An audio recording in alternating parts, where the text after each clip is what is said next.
This is the MCTV Weekday Update. Good afternoon and welcome to the MCTV Weekday Update. I'm Patrick McNeill. And I'm Lawrence Sierra. Texas Tech students can expect to pay roughly $1 more per day to attend school at Tech next year. Regents voted last month to increase tuition almost 4%. Reporter Kara Vandegrift talked to some students to see what they thought about paying more for their education. The Texas Tech Board of Regents approved a 3.95% tuition increase on March 11th, and many Tech students have expressed concern about the extra $365 a year they will now have to pay. A lot of kids pinch pennies, and I know I do it sometimes, and $365 is a pretty big number, so that's probably a year's worth of gas for some students who don't live far from campus. I guess it'll add up at the end, because if you're paying it as you go along, it doesn't seem like as big of a deal, but at the end it's an extra $1,000+ So if it's a person that's very money conscious, then it might influence their decision to maybe go to community college first or something. Some students, however, after learning the tuition increase is intended to provide competitive salaries to faculty and staff, have given their support to the decision. I think that a tuition raise would be very necessary if we're planning on increasing the quality of professors and instructors. I think it's positive for Texas Tech and for the long term of the students. Students might not realize it, given that the professors might be more challenging, they might be more knowledgeable, they might be harder to, get along with because they have higher education and are from, more prestigious universities. I think that might be difficult for students at first, but in the long run, they're going to learn more and they're going to be better when they're in the job market. Tech students seem to understand how the tuition raise will benefit their education and increase the value of their degrees. Harder classes, maybe not specifically harder, but better taught classes, and better taught classes means better learned pupils. So, in essence, better professors, that's one more step towards Tier 1. Members of the faculty at Texas Tech are obviously supportive of the decision, but also realize that paying an extra $182 a semester may not be easy for some students. Universities do this a lot, and they look at average salaries for what we call comparable institutions. A lot of times ours are the Big 12 institutions that we are comparing ourselves with. And so if we appear to be below that, significantly below that, it makes it harder to hire good faculty. If we can be at or above that, it makes it easier to hire good faculty. And if, just like in any other job or career, if faculty are doing a good job at the different things that they're asked to do, then they deserve to get a reasonable pay for that. At the same time, I am a parent. I have 2 kids who have gone through colleges. They're now old enough that they're putting themselves through graduate school, and I know $345 or whatever that is not insignificant. They have to start making decisions about additional work, part-time work or something. They have to start making decisions about omitting certain things. Though most can agree that the rising cost of college education is becoming somewhat of a burden, most students and faculty understand that in order for Tech to continue striving toward Tier 1 status, changes must be made. Well, Texas Tech is competing with schools like A&M and UT, and having good professors gives us higher credibility when we go out into the workplace. So maybe paying an extra $1 a day will be definitely worth it when it comes to people taking us more seriously when we go out to get jobs. If we can offer somebody at a different school who is very well distinguished more money, then hopefully we can recruit more quality professors and thus raise the reputation of Texas Tech University. I think what's important is to provide the best education possible for the, most efficient use of the dollars or most efficient use of the resources. And in the last 5 to 10 years, Tech has done a really, seems to me to be a good job of looking at the balance between, as I said, costs to the students and costs, or the university resources and stuff. See, to try to achieve that balance. I think it opens a lot of opportunities for professors, but I think it also will help the long run of Texas Tech. So, you know, it might be negative in the short run, but in the long run, it's going to be a benefit to students and faculty. Overall, I think the benefits will outweigh the harm.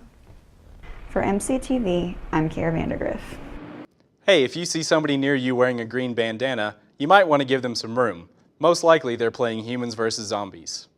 Tech hosts the largest campus game of Humans vs. Zombies in the country with as many as 400 players. The spring game is usually a little smaller, although the Zombie Raiders Facebook group has 1,400 members. We talked with one of the organizers to find out more about the game. Came to Texas Tech in fall 2009, and that was when two students, Paul Evans and Lauren Boudiquet, got together and saw that this game was being played at other campuses just around the country, around the world, and decided that that would be fun to bring to Tech. And so they started the game here at Tech, and pretty much been going every semester since then, just one game per semester. I think it's a great game because you have to take two completely different groups working towards different goals while playing the same game, and you just have a bunch of fun with it. You meet new people and you get to kill a bunch of zombies for fun, and no one's actually hurt. This week's game runs through Friday with missions every night. At last check, there are about 250 humans left. The zombies number about two dozen and growing.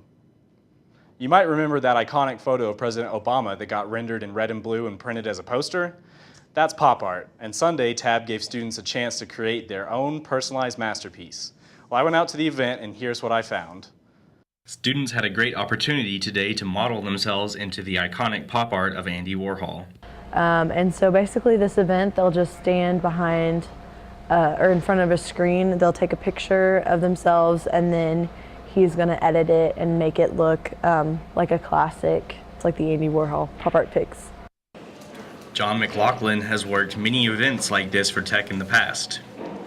I'm an independent contractor, so I have my own company called campusnovelties.com, and I book through an agency, Kirkland Productions, and these guys, the TAB board, they bring me in for different events, you know, different times of the year. When you guys have parties here on campus, I come in and just do some fun, mindless entertainment, you know, photo novelty stuff. Cool. Yeah. So this is just their, you know, the event for today, and then next time I might come back and do something completely different, like bobbleheads or movie posters or something like that. Okay. Always funny, silly, you know, Photoshop type stuff. For MCTV, I'm Patrick McNeill. All this week, you can learn about women who overcame life challenges. It's an awareness campaign called Girls Rising, designed to empower girls and women through inspirational stories. Each day, University Student Housing will present the story of a different woman who triumphantly overcame an obstacle. You can find the exhibit today through Friday in the Wall Gates lobby, and on Friday there will be a special screening of the film Girl Rising at 7 p.m. to complete the event. It's a little cooler today than it has been, but hot temperatures are in our forecast. Our weather specialist, Carly Smith, has all you need to know for this week's weather forecast. Carly? Hey, Patrick. You know, we do have an upper level high pressure ridge, which is the reason why temperatures are a little cooler today, sitting currently, according to the West Texas Mesonet, at 72 degrees. We have some northerly winds blowing in, keeping those temperatures in the 70-degree range, and our highs should reach the mid to upper 70s.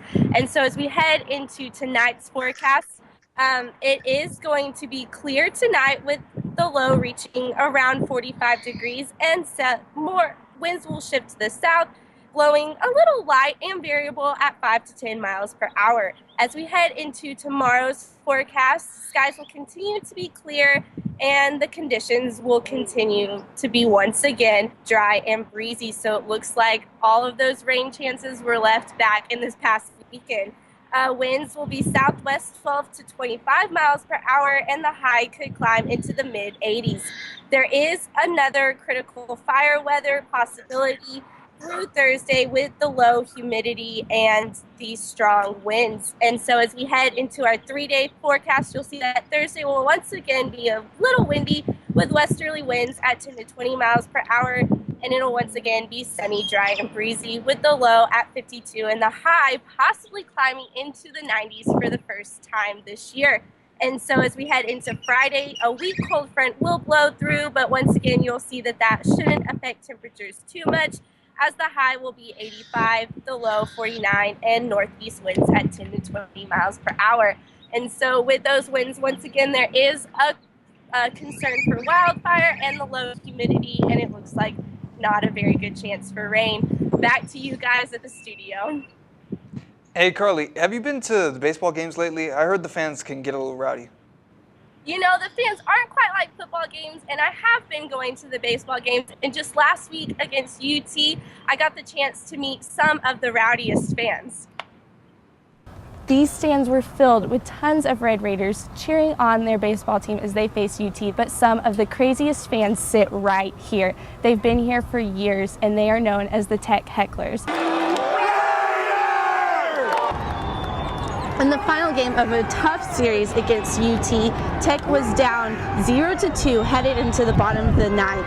The Hecklers kept the crowd alive as Alec Humphreys hit an RBI single, allowing Devin Conley to put Tech on the board. Then, some would say the impossible happened as Zach Davis stole home, tying the game that unfortunately ended with Texas ahead 5-2 in the 12th inning. Jeff Chase has more on how the Tech Hecklers deal with close games. That's just part of baseball. You live for good, close baseball games. A lot of us played at some point, and so we enjoy that. You like to see good baseball games get played out. Wish we'd have come out on the winning end of this one today. The total attendance for the three-game series against UT broke a Rip Griffin Park attendance record at 12,551. Tech shortstop Tim Proudfoot explains why fans are an important part of baseball. Fans have a huge effect on the game, depending on certain situations. I mean, if a pitcher's struggling and the fans can really get in their head, that can be big, or vice versa, the batter struggling and the crowd's really getting in his head. And that is exactly what the Hecklers tried to do. They tried to get in a player's head. I'm hitting nothing. I'm sitting on the front row. And my personal favorite was when Chris Sneed read out of Green Eggs and Ham every time Texas third baseman Zane Gorowitz came up to bat. Thank you, Zane I am. Why do the Hecklers do this? You know, the most thing is we just get out here and have fun. You know, if we can help Texas Tech in any way by getting in the other team's head a little bit and having them listen to us and not concentrating on the game, great. But the biggest thing is to get out here, support the team, and have a good time. The Hecklers have been around since 1989. Although Chris Sneed was not the first Heckler most likely at Dan Law Field, he is considered one of the founders of the official group. I actually tried to walk on the baseball team and it didn't go so well, and Larry Hayes, the coach then, said, why don't you go ahead and be a fan? And so I went and became a fan and started having fun. Most people may recognize the Hecklers by the rubber chicken they hang on the foul ball net. But what exactly does that chicken mean? The chicken represents the duality of man as plot against baseball, but then later on was changed to represent Heisenberg's theory of uncertainty. From that to the ordered harmony of feng shui. So you see, when all in reality, a chicken is just a chicken. Proudfoot and right-handed pitcher Corey Taylor both knew exactly who the Hecklers were and where they sat.